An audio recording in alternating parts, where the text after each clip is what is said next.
إن الحمد لله نحمده ونستعينه ونستغفره ونعوذ بالله من شرور أنفسنا ومن سيئات أعمالنا من يهده الله فلا مضل له ومن يضلل فلا هادي له وأشهد أن لا إله إلا الله وحده لا شريك له وأشهد أن محمدا عبده ورسوله يا أيها الذين آمنوا اتقوا الله حق تقاته ولا تموتن إلا وأنتم مسلمون يا أيها الناس اتقوا ربكم الذي خلقكم من نفس واحدة وخلق منها زوجها وبث منهما رجالا كثيرا ونساء واتقوا الله الذي تساءلون به والأرحام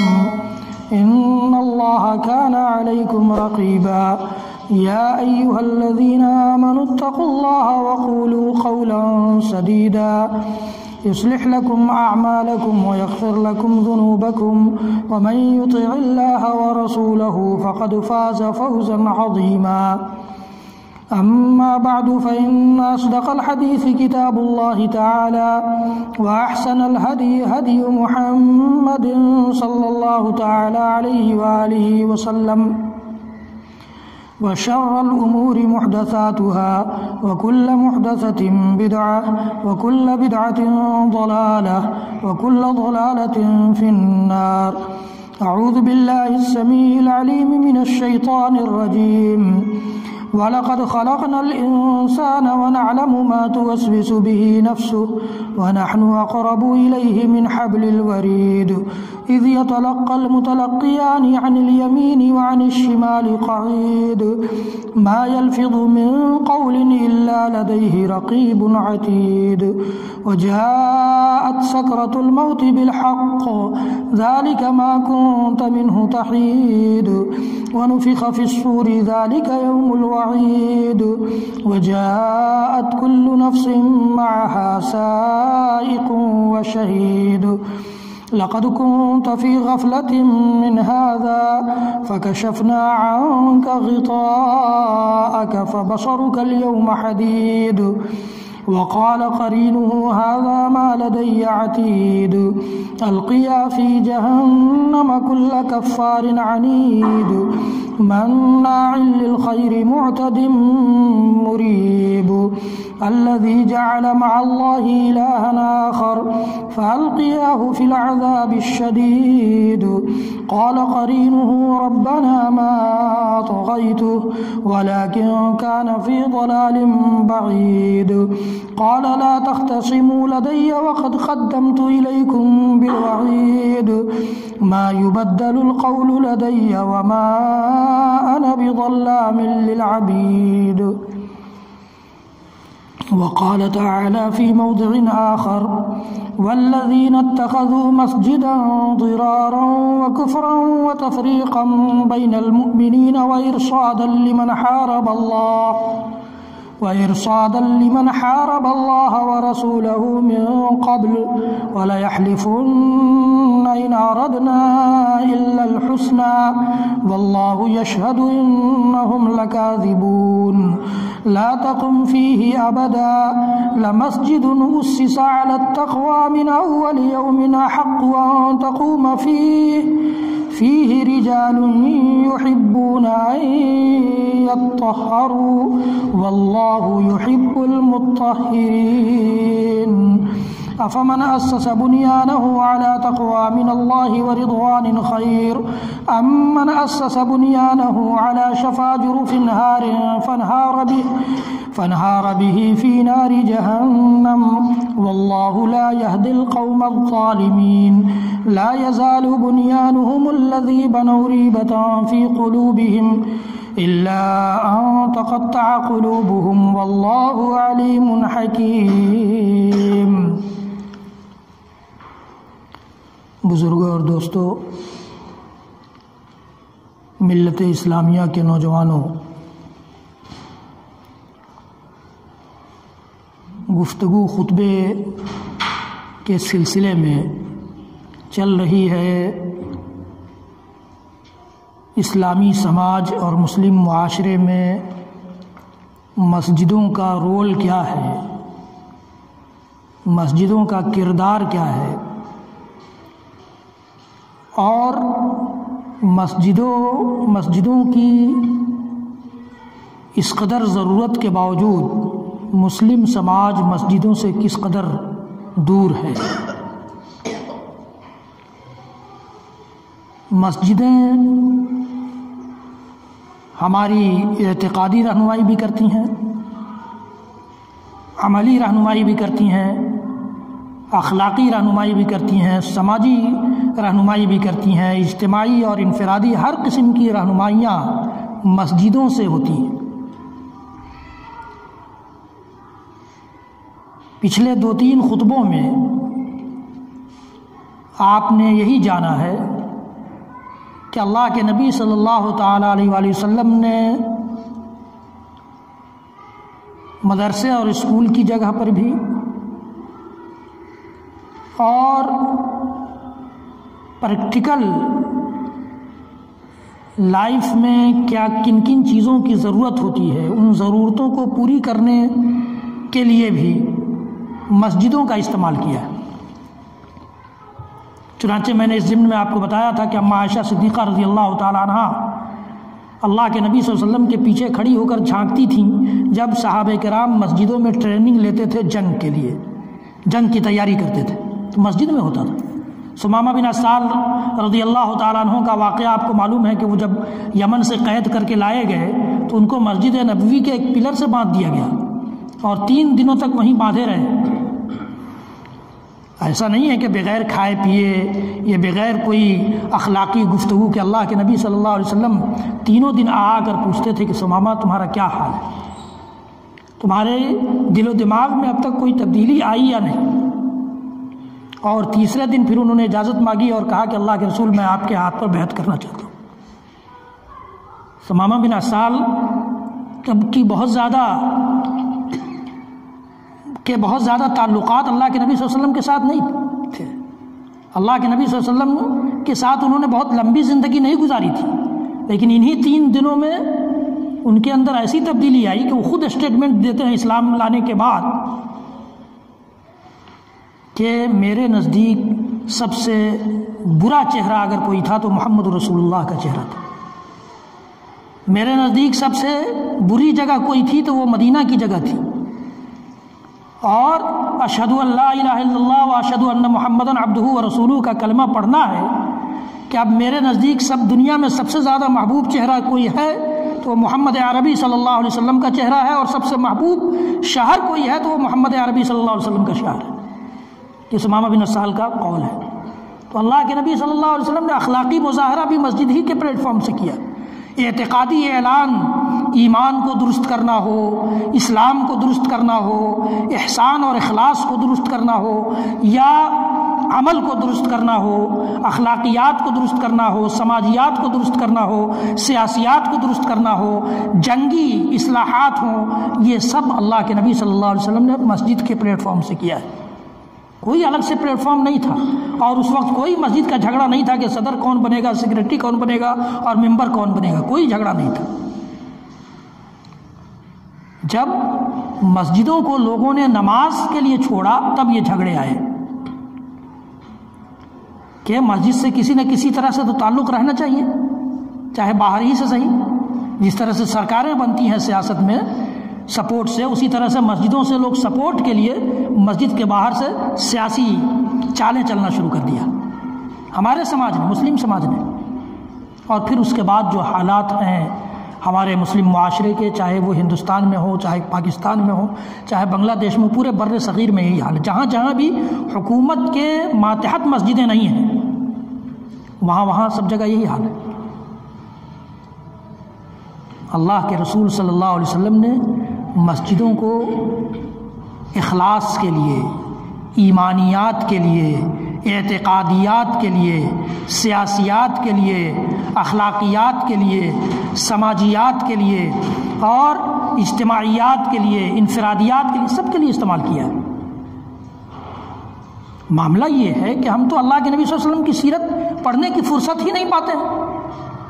اللہ کے نبی صلی اللہ علیہ وسلم کی زندگی ہماری نسبت ہے آپ سے، ہم امتی ہیں آپ کے، بڑے فخر کے ساتھ سر اونچا کر کے بولتے ہیں ہم، لیکن پوچھ لیا جائے کہ اللہ کے نبی صلی اللہ علیہ وسلم نے مکہ میں کتنی پریشانیاں اٹھائیں تو نہیں معلوم۔ طائف سے لوٹتے ہوئے آپ کی کیا حالت ہوئی نہیں معلوم ہے۔ مکہ سے مدینہ جاتے ہوئے لوگوں نے کس طرح پریشان کیا نہیں پتہ ہے۔ مدینہ رہتے ہوئے کتنی جنگیں آپ کو جھیلنی پڑیں نہیں معلوم ہے۔ یہ ہم ایسا سمجھتے ہیں کہ یہ ہماری ذمہ داری نہیں، یہ ممبر و محراب کے مولویوں کی ذمہ داری ہے، وہ ان سب چیزوں کو یاد رکھیں، پڑھیں اور ان سب چیزوں کو لوگوں کو بتائیں۔ ہماری ضرورت نہیں ہے، مسلم سماج کی ضرورت نہیں ہے، ہم لوگوں نے یہ سمجھ لیا ہے۔ اللہ کے نبی صلی اللہ علیہ وسلم کی زندگی کو پڑھیں گے تب معلوم ہوگا کہ مسجدوں کا کیا کردار ہے ہماری زندگی میں۔ پچھلے خطبے میں نے آپ کو بتایا تھا کہ مسجد قباء جو سب سے پہلی مسجد ہے اسلامی تاریخ کی، اللہ کے نبی صلی اللہ علیہ وسلم نے ہجرت کے سفر کو پورا کرتے ہوئے قباء کے مقام پر ایک مسجد بنائی تھی جو سب سے پہلی مسجد قرار پائی۔ اسی کے آس پاس میں منافقوں نے ایک مسجد بنائی، منافقوں نے مسجد بنائی اللہ کے نبی صلی اللہ علیہ وسلم کی تقریباً آخری زندگی میں، جب آپ فتح مکہ کر چکے، حنین سے فارغ ہو گئے، اور جب معلوم ہوا کہ روم کے عیسائی بھی تیاری کر رہے ہیں ہم سے لڑنے کے لیے، تو اللہ کے نبی صلی اللہ علیہ وسلم نے ایک بڑے پریشان کن حالت میں، مدینہ میں غلے تیار تھے، کھجوریں پک پک کر تیار تھیں، لوگوں کی کھیتیاں تیار تھیں، اور گرمی بھی بڑی شدید تھی، ایسے حالات میں جنگ کی تیاری شروع کی۔ اور اللہ کے نبی صلی اللہ علیہ وسلم نے باضابطہ بتا دیا، اور مرتبہ یہ ہوتا تھا اور جنگوں میں کہ جدھر جانا ہوتا تھا اس کے خلاف بتاتے تھے، لیکن اس بار کہہ دیا کہ فلاں جگہ چلنا ہے اور فلاں لوگوں سے لڑائی ہے، اعلان کر دیا۔ اور پھر اس میں لمبا واقعہ ہے، بہت سارے صحابہ جو مخلص تھے وہ بھی نہیں جا پائے، شریک نہیں ہوئے، اللہ تعالیٰ نے بعد میں ان کو 50 دن کے بائیکاٹ کی سزا بھی دی اور پھر توبہ قبول کی۔ یہ ایک لمبا واقعہ غزوہ تبوک کا واقعہ ہے۔ اس سے کچھ پہلے انہوں نے مسجدیں بنائیں، منافقین نے، اللہ تعالیٰ نے انہی کا نقشہ کھینچا ہے سورہ توبہ میں۔ اس مسجد کے بنائے جانے کا کیا مقصد تھا، اور اس طرح کی مسجدیں ہمیشہ بنیں گی۔ منافقین ٹھیک ہے اللہ کے نبی صلی اللہ علیہ وسلم کے دور میں تھے، اب تو یا تو کافر ہیں، مشرک ہیں، یا پھر مسلمان ہیں۔ اللہ کے نبی صلی اللہ علیہ وسلم کے دور میں منافقین تھے، اور منافقوں کی علامتیں تو ہمیشہ پائی جائیں گی۔ اللہ کے نبی صلی اللہ علیہ وسلم نے فرمایا بھی ہے کہ منافقین کی یہ علامتیں ہیں۔ وہ علامتیں بھی بڑے افسوس کی بات ہے کہ ہمارے مسلم سماج میں بہت سارے لوگوں کے ہاں پائی جاتی ہیں، جیسے جھوٹ بولنا ہے، بہت زیادہ قسمیں کھانا ہے، اور دھوکہ دینا ہے، جھگڑا کرنا ہے، گالی گلوچ کرنا، یہ سب منافقوں کی علامت اللہ کے نبی صلی اللہ علیہ وسلم نے صحیح احادیث میں بتائی۔ اب جائزہ لیجیے اپنے سماج میں، گالی دینے والے لوگ ہیں یا نہیں، جھوٹ بولنے والے لوگ ہیں یا نہیں، دغا اور فریب کرنے والے لوگ ہیں یا نہیں، دھوکہ دینے والے لوگ ہیں یا نہیں، قسمیں کھانے والے کثرت کے ساتھ ہیں یا نہیں۔ ہر آدمی دیکھے سماج میں ہمارا سماج اس سے خالی ہے یا نہیں ہے، ہمارے سماج میں ایسے لوگ پائے جاتے ہیں یا نہیں پائے جاتے ہیں۔ اگر ایسے لوگ پائے جاتے ہیں تو اللہ کے نبی صلی اللہ علیہ وسلم کی حدیث کے مطابق، میرے کہنے کی وجہ سے نہیں، آپ کے سمجھنے کی وجہ سے نہیں، اللہ کے نبی صلی اللہ علیہ وسلم کی حدیث کے مطابق ان کے یہاں منافقوں کی علامت پائی جا رہی ہے۔ جو لوگ بھی ایسے ہوں، میں بھی ہو سکتا ہوں، آپ بھی ہو سکتے ہیں، کوئی بھی ہو سکتا ہے، اگر کوئی ایسا ہے تو اس کے اندر یہ منافقین کی علامتیں ہیں۔ اللہ کے نبی صلی اللہ علیہ وسلم کو اس مسجد کے بنانے کے بعد ان لوگوں نے کہا کہ آپ آئیے اور اس کا افتتاح کر دیجیے، اوپننگ کر دیجیے اس مسجد کی۔ اللہ کے نبی صلی اللہ علیہ وسلم نے کہا کہ ہم لوگ ابھی جنگ کی تیاری کر رہے ہیں، جنگ سے لوٹنے کے بعد تمہاری مسجد کا افتتاح ہو جائے۔ اللہ کے نبی صلی اللہ علیہ وسلم غزوہ کے لیے گئے، اور پھر وہ دشمن بھاگ کر کے پھر اللہ کے نبی صلی اللہ علیہ وسلم وہاں کچھ دن پڑاؤ ڈالا آپ نے، پھر وہاں سے لوٹ کر آئے، اور مدینہ سے کچھ دوری ہی پر تھے جب تک اللہ تعالیٰ نے آیت نازل کر دی کہ دیکھیے وہ مسجد صحیح نیت سے نہیں بنائی گئی ہے، اس مسجد کے بنائے جانے کے یہ مقاصد ہیں، اس لیے آپ اس میں ہرگز نماز نہیں پڑھیں گے، آپ اس مسجد کا افتتاح کرنے نہیں جائیں گے، تاکہ رہتی دنیا تک ایک تاریخ بن جائے کہ اس مسجد کا افتتاح بھی تو نبی نے کیا تھا۔ ایسی مسجد کا افتتاح بھی نبی نے کیا تھا، اس لیے یہ تاریخ بننے سے پہلے اللہ تعالیٰ نے ان کو روک دیا کہ نہیں، آپ کو نہیں جانا ہے، اس مسجد میں نماز نہیں پڑھنا ہے، اس مسجد کا افتتاح آپ نہیں کر سکتے ہیں۔ اللہ تعالیٰ نے انہی آیتوں کی میں نے تلاوت کی ہے، سورہ قاف کی چند آیتوں کی تلاوت کے بعد پچھلے ہفتے بھی اس پر گفتگو ہوئی تھی، لیکن وقت ختم ہو گیا تھا بات پوری ہونے سے پہلے۔ آج بھی اسی سے متعلق کچھ گفتگو ہوگی۔ اللہ تعالیٰ نے فرمایا کہ والذین اتخذوا مسجدا ضرارا وکفرا وتفریقا بین المؤمنین وارصادا لمن حارب اللہ ورسولہ من قبل، اور یہ وہ لوگ ہیں جنہوں نے مسجد بنائی ہے، والذین اتخذوا مسجدا ضرارا، یہ نقصان پہنچانے کے لیے۔ مسجدوں سے مسلمانوں کے نقصان کی بات نہیں ہو سکتی ہے، مسلمانوں کی نفع کی بات ہوگی، بلکہ انسانیت کے نفع کی بات ہوتی ہے۔ مسجد کا منبر و محراب تو اس لیے ہے کہ یہاں سے انسانیت کے نفع کی بات ہو، مسلمانوں کے صرف نہیں۔ جائے کہ مسلمانوں کو نقصان پہنچانے کے لیے کوئی مسجد بنائی جائے تو ایسی مسجد اس لائق نہیں ہے کہ اس میں آپ نماز پڑھیں۔ اللہ تعالیٰ نے نبی کو منع کی، والذین اتخذوا مسجدا ضرارا وکفرا، اور کفر کی نیت سے، کفر کے پرچار و پرشار کے لیے، کفر کی نشر و اشاعت کے لیے، منافقانہ روش کو ہوا دینے کے لیے، منافقت کو طاقت پہنچانے کے لیے، اور نماز کی ادائیگی اور اللہ تعالیٰ کے سامنے سجدہ اور رکوع اور قیام کے بجائے سازش اور پلاننگ کے لیے جو مسجدیں بنائی جائیں، ان کو اللہ تعالیٰ نے کہا کہ یہ کفر کی نیت سے بنائی گئی۔ والذین اتخذوا مسجدا ضرارا وکفرا، دو مقصد ہو گیا مسجد ضرار کے بنائے جانے کا، اس کا نام ہی پڑ گیا مسجد ضرار۔ قرآن کے آیت کے اسی ٹکڑے سے اس کا نام مسجد ضرار پڑ گیا، یعنی نقصان دینے والی مسجد۔ والذین اتخذوا مسجدا ضرارا وکفرا وتفریقا بین المؤمنین، اور مومنوں کے درمیان جدائی پیدا کرنے کے لیے مسجد بنائی گئی ہے، پھوٹ ڈالنے کے لیے یہ مسجد بنائی گئی ہے، مسلمانوں کو، مومنوں کو فرقوں میں تقسیم کرنے کے لیے یہ مسجد بنائی گئی ہے، اس لیے آپ اس مسجد میں نماز نہیں پڑھ سکتے۔ اللہ تعالیٰ نے یہ سبب بتایا کہ ان لوگوں نے اس نیت سے یہ مسجد بنائی ہے۔ وَتَفْرِيقًا بَيْنَ الْمُؤْمِنِينَ وَإِرْصَادًا لِمَنْ حَارَبَ اللَّهَ وَرَسُولَهُ، اور کس لیے بنائی ہے؟ اللہ اور اس کے رسول سے لڑنے والوں کے لیے پناہ گاہ کے طور پر بنائی ہے۔ یہاں آ کر پناہ لیں گے، یہیں سے چھپ کر حملہ کریں گے، سازشیں رچیں گے، پلاننگ کریں گے، اور مسلمانوں کو تکلیف، نقصان اور مسلمانوں کو ٹکڑے ٹکڑے کرنے کی سازش رچیں گے، اس لیے بنائی ہے۔ وَإِرْصَادًا لِمَنْ حَارَبَ اللَّهَ وَرَسُولَهُ من قبل، اس سے پہلے یہ جب آیتیں نازل ہو رہی تھیں اس سے پہلے وہ مسجد بنا چکے تھے۔ میں نے کہا آپ کو کہ غزوہ تبوک سے پہلے ہی یہ لوگ مسجد بنا چکے تھے، اور اللہ کے نبی صلی اللہ علیہ وسلم کے پاس آ کر انہوں نے کہا کہ آپ چل کر کے اس کی اوپننگ کر دیجئے، تو اللہ کے نبی صلی اللہ علیہ وسلم نے کہا کہ غزوہ تبوک سے لوٹنے کے بعد اس کا افتتاح ہوگا، اور لوٹ رہے تھے کہ راستے میں مدینے سے کچھ دوری ہی پر تھے کہ یہ آیتیں نازل ہوئیں۔ اللہ تعالیٰ نے اس مسجد کی حقیقت کو کھول دیا۔ آج مسجد کی حقیقتوں کا پتہ نہیں چلتا ہے کہ کون سی مسجد کس لیے بنائی جا رہی ہے، لیکن اس دور میں جب وحی نازل ہو رہی تھی تو اللہ تعالیٰ نبی اکرم صلی اللہ علیہ وسلم کو آگاہ کرتا ہے کہ انہوں نے اس غرض سے مسلمانوں کو نقصان پہنچانے کے لیے، کفر کے پرچار و پرشار کے لیے، اور مسلمانوں کو ٹکڑے ٹکڑے میں بانٹنے کے لیے، اور اللہ اور اس کے رسول کے خلاف آواز اٹھانے والوں، جنگ کرنے والوں کی پناہ گاہ کے طور پر یہ مسجد بنائی ہے۔ اللہ تعالیٰ نے یہ فرمایا، والذین اتخذوا مسجدا ضرارا وکفرا وتفریقا بین المؤمنین وارصادا لمن حارب اللہ ورسولہ من قبل وليحلفن ان اردنا الا الحسنى۔ میں نے بتایا کہ یہ قسم کھاتے ہیں، جھوٹی قسمیں بہت کھاتے تھے۔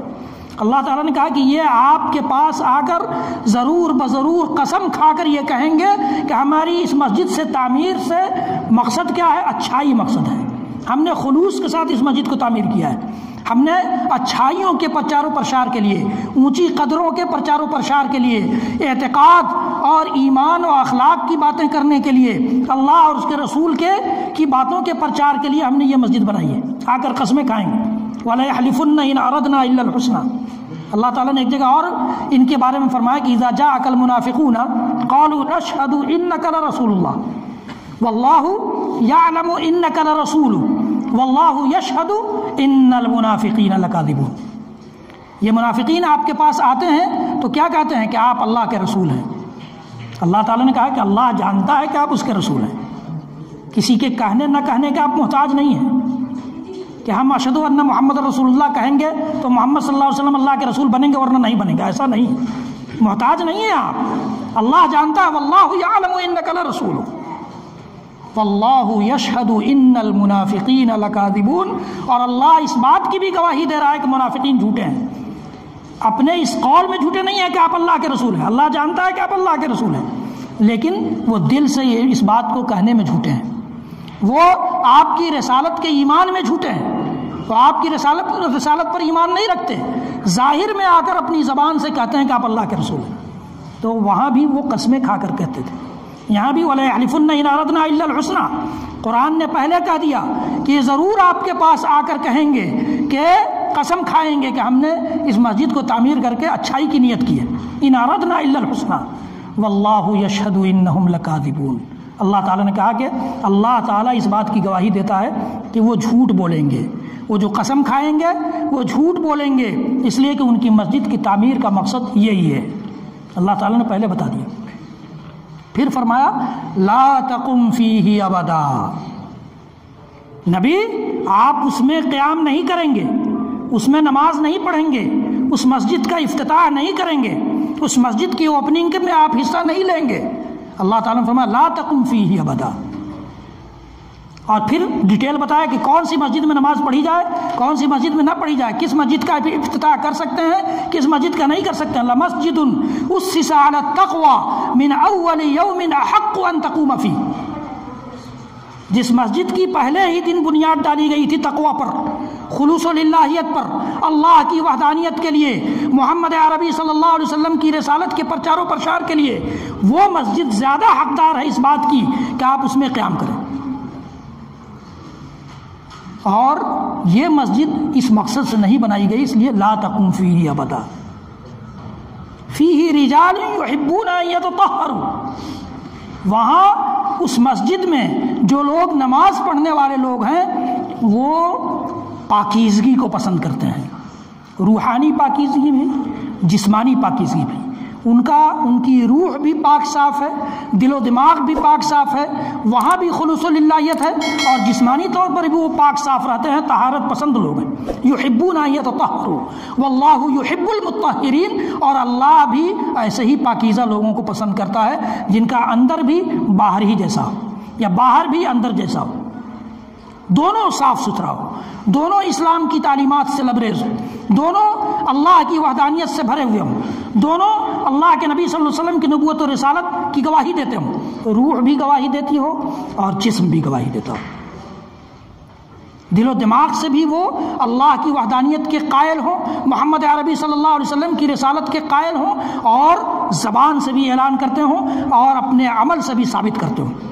یہ اللہ تعالیٰ نے نبی اکرم صلی اللہ علیہ وسلم کو انسٹرکشن دیا اور ہدایت دی کہ آپ وہاں نہیں جائیں گے, اس لیے کہ جو مسجد آپ نے پہلے بنائی تھی اسی قباء کے مسجد قباء کے آس پاس میں دوسری مسجد کی ضرورت کیوں پڑی؟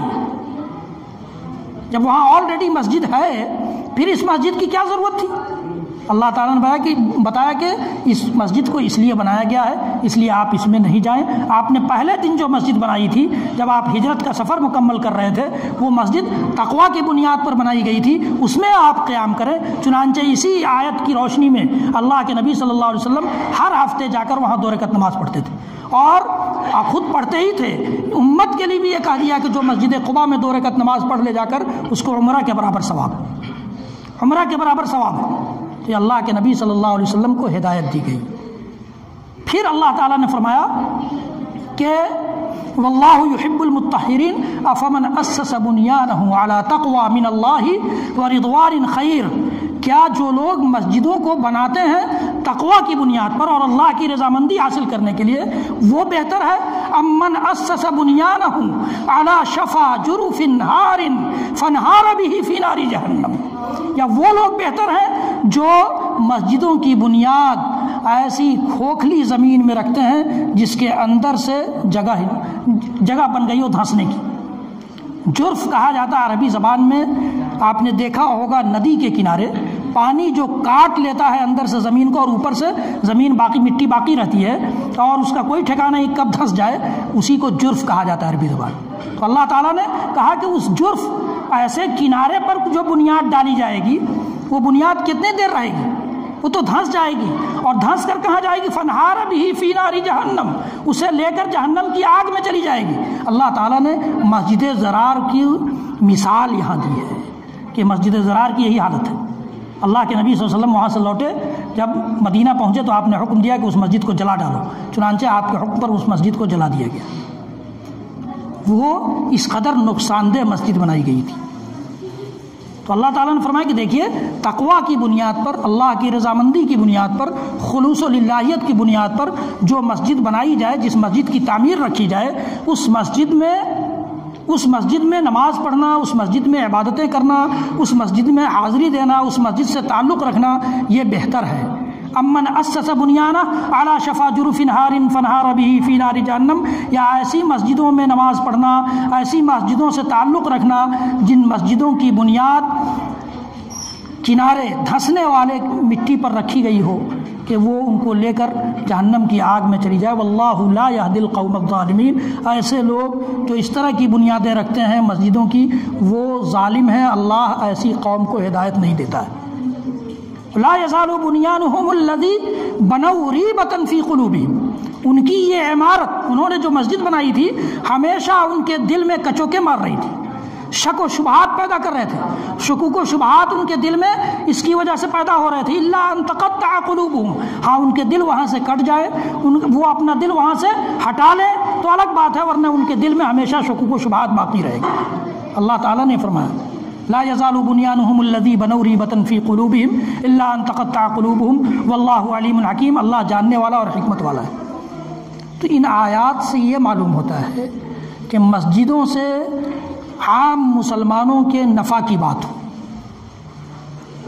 عام مسلمانوں کی نفع کی بات ہو، نقصان کی نہیں، اور بلکہ انسانیت کی نفع کی بات ہو، انسانیت کی نہیں، یہاں سے انسانیت کا درس دیا جائے، انسانیت کا سبق دیا جائے، انسانیت کی بھلائی کا پروگرام بنایا جائے، انسانیت کی اصلاح کی بات کی جائے، انسانیت کو کیسے اللہ کے دین سے آگاہ کرایا جائے، اس کی پلاننگ ہو، اس کی منصوبہ بندی ہو، انسانیت کو کیسے اس بات سے آگاہ کرایا جائے کہ اس کائنات کے لیے رحمت بن کر محمد عربی صلی اللہ تعالی علیہ وسلم کی تشریف آوری ہوئی تھی اور آپ کو رسول بنا کر بھیجا گیا تھا۔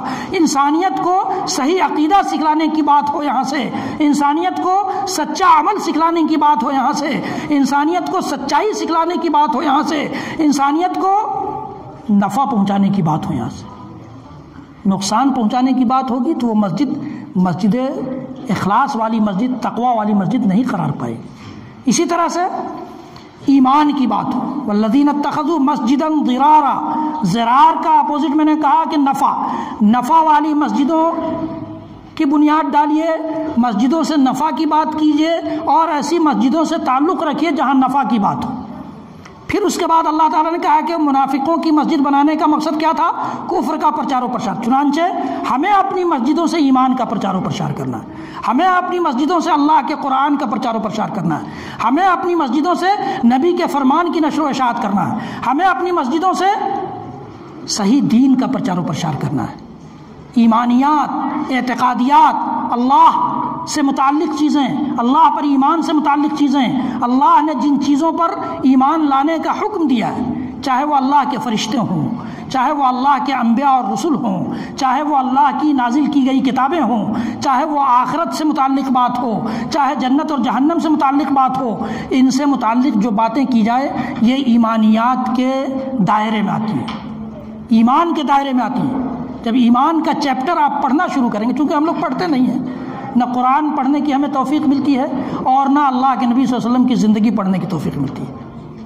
یہ بڑی بدقسمتی ہے اس امت کی کہ ایمانیات جب پڑھیں گے آپ کتابوں میں تو آپ کو یہ ساری چیزیں ملیں گی، ایمان سے ان کا تعلق، تو ایمان کی باتیں کی جائیں مسجد سے۔ تفریقم بین المؤمنین، اللہ تعالیٰ نے کہا کہ منافقوں نے مومنوں کو بانٹ دینے کے لیے، مومنوں میں جدائی پیدا کرنے کے لیے، ایمان والوں کو تقسیم کرنے کے لیے مسجد بنائی تھی۔ ہم مسجد بنائیں تو وہاں سے فرقہ بندی کی بات نہ ہو، وہاں سے ٹولی ٹولی میں بانٹنے کی بو نہ آئے، اتحاد و اتفاق کی بات ہو، اللہ کی رسی کو سب مل کر مضبوطی سے تھام لیں اس کی بات ہو، اللہ کے قرآن اور نبی کے فرمان پر سب ایک پلیٹ فارم پر آ جائیں اس کی بات ہو۔ اس لیے کہ اتحاد و اتفاق، ایک مسلم یونٹی، یہ ایک ایسی چیز ہے، آپ کو سن کر تعجب ہوگا کہ اللہ تعالیٰ نے اس کو کہا ہے کہ دنیا کی ساری دولت سے یہ زیادہ قیمتی چیز ہے۔ یہ ایسی چیز ہے کہ تم دنیا کی ساری دولت خرچ کر دو گے تو نہیں مل پائے گی۔ لو انفقت ما فی الارض جميعا ما الفت بین قلوبہم ولکن اللہ الف بینہم۔ اللہ کی یہ قوت ہے کہ اس نے تمہارے دلوں میں الفت پیدا کر دی تھی۔ وہی عرب کے لوگ جو آپس میں اور خاندانی لڑائیوں میں سالہ سال نہیں سینکڑوں سال تک گزار دیا کرتے تھے، جیسے ہی اسلام کے دائرے میں آئے، ایمان کے دائرے میں آئے تو ایسی کیفیت ان کی ہوئی، ایسی شکل بنی کہ اپنی جائیداد میں سے تقسیم کر دینے کے لیے تیار ہو کہ ہمارا مکہ سے آیا ہوا بھائی جو مدینہ آیا ہے اس کے پاس کچھ نہیں ہے، ہمارے پاس بہت ساری جائیداد، اس میں سے آدھا بانٹ کر ان کو دے دو۔ ایسی کایا پلٹ دی ان کی کہ کہا کہ میرے پاس 2 بیویاں ہیں، آؤ ان میں سے دیکھ لو جو تمہیں پسند ہو، میں ان کو طلاق دے دیتا ہوں، تم شادی کر لینا۔ اللہ اکبر! کہاں ہے یہ ایمانی اخوت، ایمانی بھائی چارگی ہمارے درمیان ہے؟ ہم تو فرقہ بندیوں کی بات کرتے ہیں، ٹولیوں کی بات کرتے ہیں، ٹولی ٹولی میں بانٹنے کی بات کرتے ہیں۔ مسجد کے ممبر و محراب سے بھی یہی بدبو آتی ہے، اور اللہ تعالیٰ کہتا ہے کہ لو انفقت ما فی الارض جميعا ما الفت بین قلوبہم، تم زمین کی ساری دولت خرچ کر کے دیکھ لو، تم اللہ کی یہ جو اللہ تعالیٰ نے یہ جو دولت دی تھی الفت و محبت کی، بھائی چارگی کی، یہ نہیں لا سکتے ہو۔ آج دیکھیے ہم جب اللہ کے قرآن سے دور ہوئے، نبی کے فرمان سے دور ہوئے تو آپس میں بھی دور ہو گئے، آپسی دوری بھی بڑھ گئی، آپس کا گیپ بھی بڑھ گیا۔ اللہ تعالیٰ نے اتنی قیمتی دولت ہمیں دی تھی۔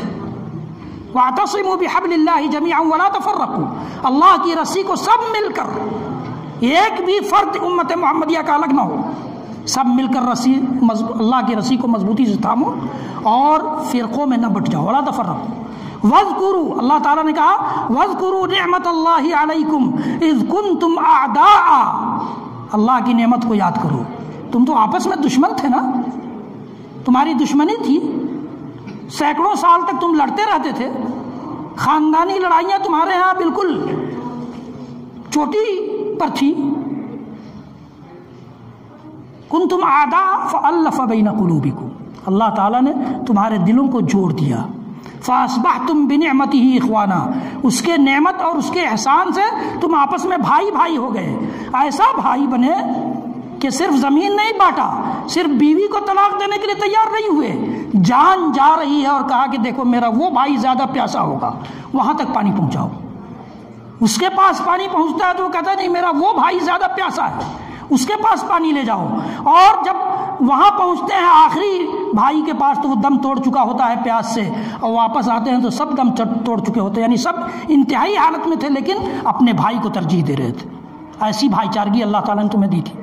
وہ بھائی چارگی کہاں چلی گئی آج ہمارے سماج سے، ہمارے مسلم معاشرے سے؟ ہم بھی تو اسلام کا نام لیتے ہیں، ہم بھی تو وہی کلمہ پڑھتے ہیں جو صحابہ کرام نے پڑھا تھا، ہم بھی تو اللہ کی اسی توحید کی گواہی دیتے ہیں، ہم بھی تو محمد رسول اللہ صلی اللہ علیہ وسلم سے اسی قدر محبت کا دعویٰ کرتے ہیں۔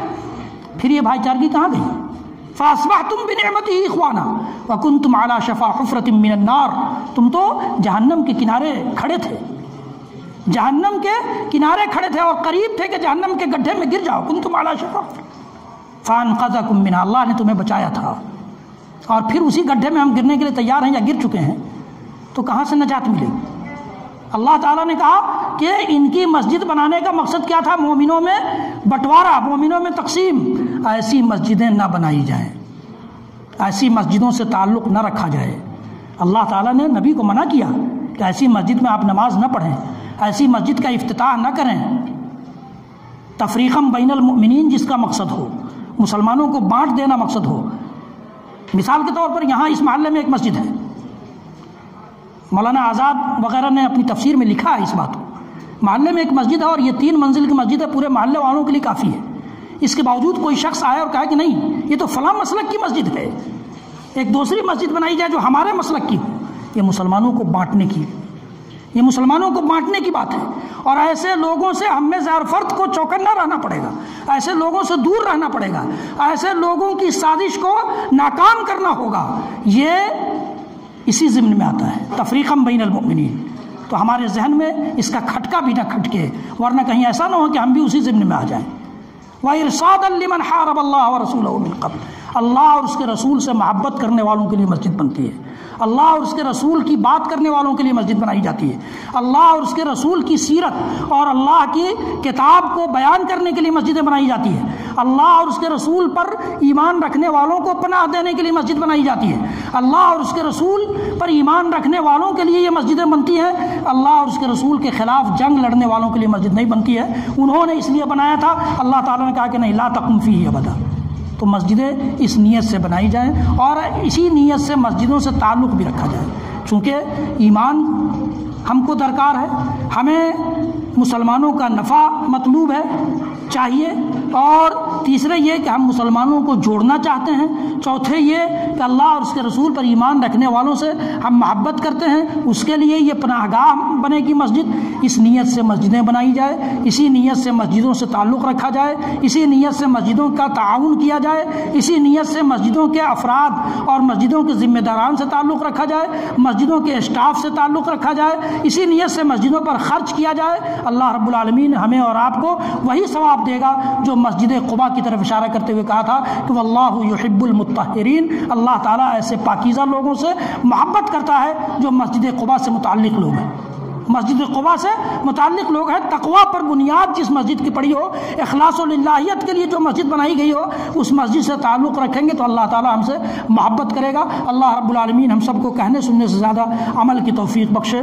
رب العالمین ہمیں توفیق دے کہ ہم مسجدوں سے اپنا تعلق بڑھائیں، مسجدوں سے اپنا تعلق گہرا کریں، مسجدوں سے اپنا تعلق خلوص و للہیت پر مبنی بنائیں۔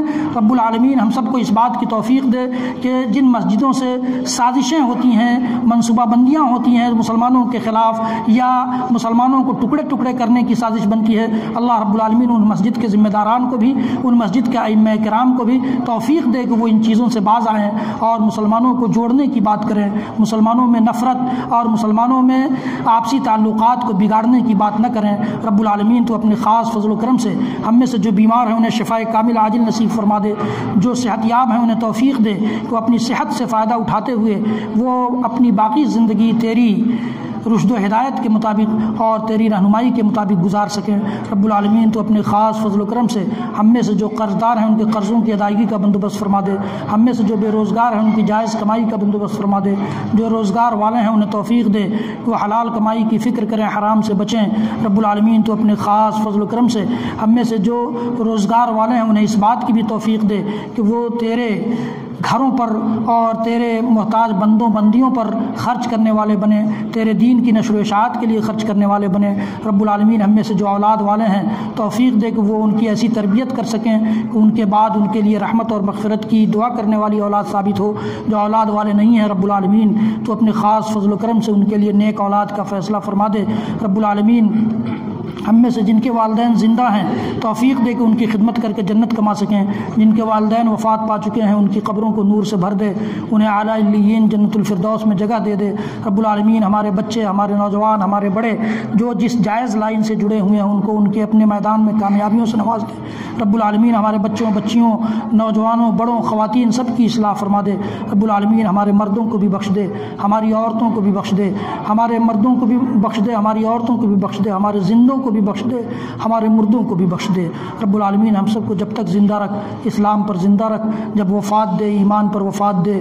بارک اللہ لی ولکم فی القرآن العظیم ونفعنی وإیاکم بالآیات والذکر الحکیم، انہ تعالی جواد کریم ملک بر رؤوف رحیم۔